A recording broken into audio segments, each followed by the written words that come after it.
आज श्रीरामनवमी, प्रभू रामचंद्रांचा जन्मदिवस आणि प्रभू रामचंद्रांना आज आपल्या जीवनातला आपण आदर्श का मानतो, तर ज्या प्रभू रामचंद्रानं रघुकुल रीत चली आई, जान जाई पर वचन न जाई, म्हणजे शब्दाप्रमाणे वागणारे प्रभू रामचंद्र म्हणजे आपण म्हणतो रामराज्य आलं पाहिजे.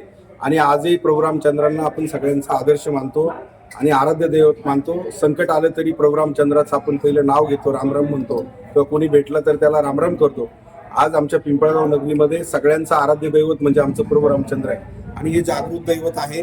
प्रभू रामचंद्राच्या साक्षीनं तुम्ही जर कुठली गोष्ट केली तर देव कधीच तुम्हाला कमी पडू देत नाही, किंवा कुठलंही संकट तो दूर करतो आणि तुमच्या प्रत्येक इच्छा अपेक्षा तो पूर्ण करत असतो. आणि या प्रभू रामचंद्राच्या साक्षीनं आज मी या ठिकाणी सांगतोय की नुकतीच जिल्हा परिषद पंचायत समितीची निवडणूक पार पडली. त्या निवडणुकीमध्ये मी जिल्हा परिषदची निवडणूक अपक्ष त्या ठिकाणी लढलो, हे आपल्या सगळ्यांना माहिती आहे. परंतु माझी निवडणूक लढवण्याची तयारी ही आधीपासूनची होती. त्याची पार्श्वभूमी पण आपल्याला माहिती आहे की विधानसभेला आणि लोकसभेला शरद पवारांच्या राष्ट्रवादीला आम्ही समर्थन केलं. त्या बदल्यामध्ये देवदत्त निकमांनी मला जो शब्द दिला तो पाळला नाही आणि मला निवडणूक लढवायची ही माझी पूर्वतयारी असल्यामुळं ऐनवेळेला त्यांनी माझा विश्वासघात केला. तरी सुद्धा मी ती निवडणूक लढण्यावर ठाम होतो आणि लढलो नसतो तर तिकूनही माझ्यावर आरोप झाले असते. आणि निवडणूक लढल्यानंतर प्रामाणिकपणानं आणि इमानदारीने ही निवडणूक लढायला पाहिजे होती.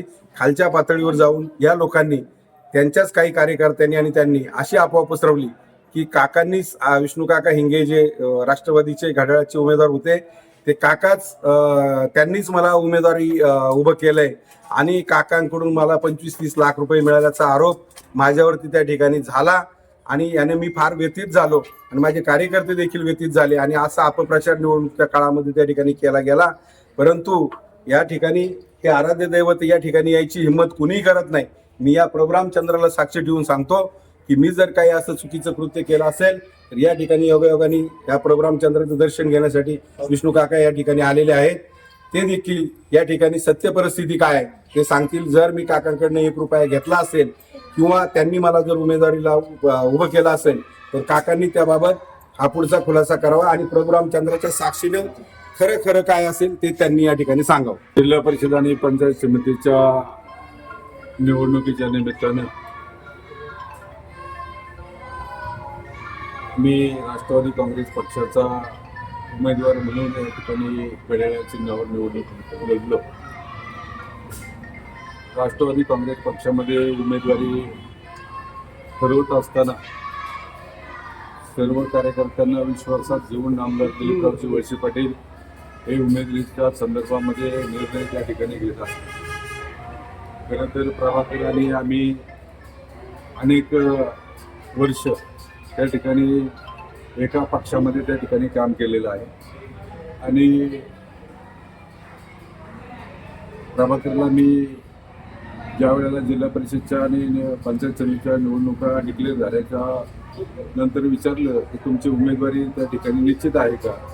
त्यावेळेला प्रभाकरने मला टावरेवाडीच्या एका दसकिलेच्या कार्यक्रमाच्या तिथे शंकराच्या मंदिरापुढंच सांगितलं की माझी उमेदवारी फायनल आहे आणि मी निवडणूक लढल्याशिवाय राहणार नाही.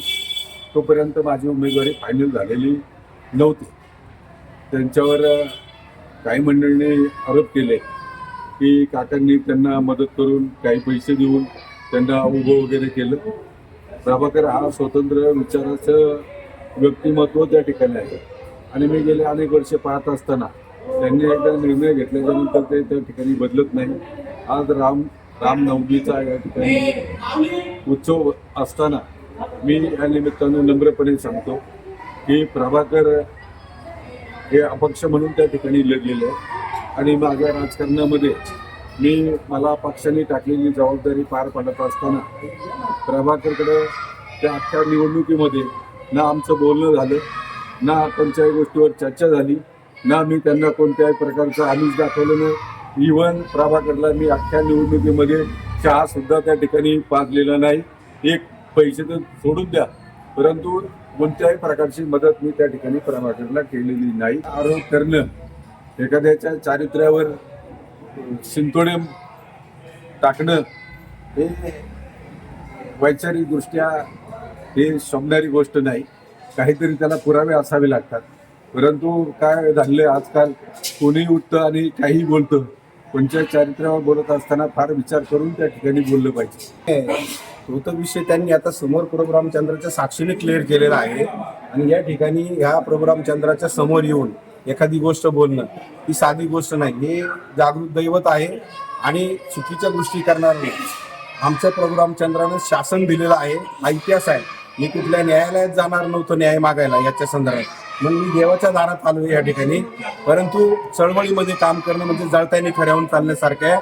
माझा संघर्षमय प्रवास किंवा मी पदरमोड किती करतोय, माझ्यावर किती केसेस आहे, माझ्या कार्यकर्त्यांवर किती केसेस आहेत, हे सगळं आम्ही काय काय करतोय, घरादारावर तुळशीपत्र ठेवतोय आम्ही.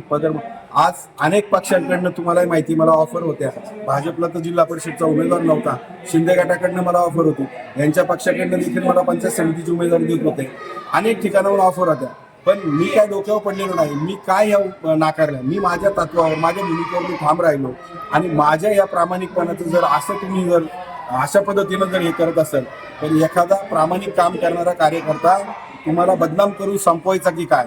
अरे ही लढाई माझी नाही, ही शेतकऱ्याची गोरगरिबाची आहे. ठीक आहे, निवडणुकीमध्ये कोणी कसं मतदान केलं हारजीत असते, या सगळ्या गोष्टी मला मान्य आहे. परंतु आम्ही आमच्या तत्वावर त्या ठिकाणी ठाम आहे. मला सांगतो, काही स्क्रीनशॉट सुद्धा मी काढलेले आहेत, माझ्याकडे रेकॉर्डिंग पण काही लोकांचं आलेलं आहे. मी त्यांना सांगतो, अफवा पसरवणं, बदनामी करणं हा कायद्यानं गुन्हा आहे. आणि जर या पुढच्या काळामध्ये जर असे प्रकार जर थांबले नाही तर निश्चितपणानं तुम्हाला कायद्याच्या भाषेमध्ये मी तुम्हाला उत्तर देईन. प्रभाकर बांगर हटणारा माणूस नाही, माझे कार्यकर्ते लढणारे कार्यकर्ते आहेत आणि शेवटपर्यंत गोरगरीब आणि शेतकऱ्यासाठी लढणारे. आणि जर अशा पद्धतीने एखाद्या चळवळीतल्या कार्यकर्त्याला बदनाम करू पाहत असाल तुम्ही तर एक लक्षात ठेवा, मी सकाळी राजू शेट्टी साहेबांशी सुद्धा 20 मिनिटं सगळ्या गोष्टी सांगितलेल्या आहेत. मी आपल्या समोर आता राजू शेट्टी साहेबांना फोन लावू शकतो. साहेबांना मी सांगितलं होतं की मला तुम्ही काय शब्द घ्यायला सांगितला होता यांच्याकडून, जिल्हा परिषदचा शब्द देऊन यांनी मला पाळला नाही, माझा विश्वासघात केला. पण एक लक्षात ठेवा, चळवळीतल्या शेतकरी चळवळीतल्या कार्यकर्त्याच्या नादाला लागणं काय असतं येणाऱ्या भविष्य काळात मी तुम्हाला दाखवून देईन. आणि ज्यांनी आज आमच्या बजरंग बांगरांच्या बाबतीमध्ये किसनराव बानकिनी स्वर्गीय अण्णांची एक चूक झाली, शेवटपर्यंत राजकारणामध्ये अण्णांना कधी यश आलं नाही. आणि आता सुद्धा तुम्ही चळवळीतल्या कार्यकर्त्याला बदनाम करण्याचा प्रयत्न केलाय, त्याच्याशी विश्वासघात केलाय. तुमच्या राजकीय कारकिर्दीला कधीच यश येणार नाही. मी प्रभू रामचंद्राच्या साक्षीने सांगतो, यांचं राजकीय कारकीर्द उद्ध्वस्त झाली म्हणून समजा. हे परत कधीच सक्सेस होऊ शकत नाही याची मला 100% खात्री आहे. आणि पुढच्या काळामध्ये मी दाखवून देईन. राहिलेल्या अनेक गोष्टी मी बोलणार आहे, पण त्याच्यासाठी स्वतंत्र पत्रकार परिषद घेऊ.